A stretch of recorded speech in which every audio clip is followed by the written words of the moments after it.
سے اس متعلق بتائیں۔ بسم اللہ الرحمن الرحیم۔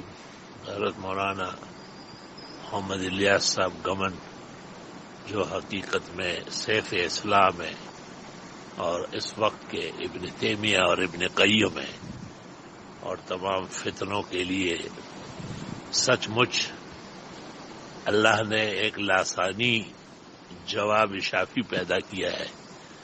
ان کی جتنی بھی دعائیں دی جائے ان کو، ان کی منقبت کی جائے وہ کم ہے۔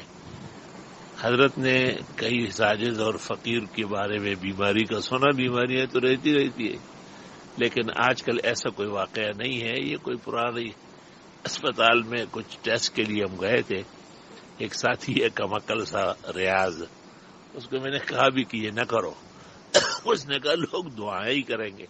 میں نے کہا فکر مند کم ہوں گے۔ تو آپ نے جس عقیدت تقدس تقرب کا اظہار کیا ہے وہ آپ ہی کی شایع نشان ہے۔ میں اس پر صرف متنبی کا ایک شعر پڑھوں گا اور آپ بہت خوش ہوں گے۔ وہ متنبی کہتے ہیں علینا لکل اسعاد و ان کان نافعا بشق قلوب لا بشق جیوبی۔ اور اردو میں ہمارے عزیز ہے، انور شاہ کے بہنوئی بھی ہے، شاگرد ہے، یہاں کا فاضل ہے، الاحسن کا نائب مدیر ہے، ہمایوں مغل، اس کا ایک شعر ہے کہ میں تو کچھ بھی نہیں ہوں تجھ کو بھلا لگتا ہوں، اور عاشقی میں اسی ادا کو عدل کہتے ہیں۔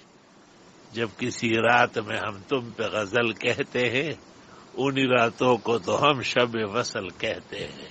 اللہ آپ کو ان تمام مقامات، ان تمام مخلصانہ دعاؤں کی پورے عالم کو متوجہ کرنے کی، مسلمانوں کو متوجہ کرنے کی، اس عاجز اور کمزور فقیر اور ایک طالب علم کے حق میں دعاؤں کے لیے ثناخوان بنانے کی اللہ آپ ہی کو مقامات دونوں جہانوں کے نصیب فرمائے۔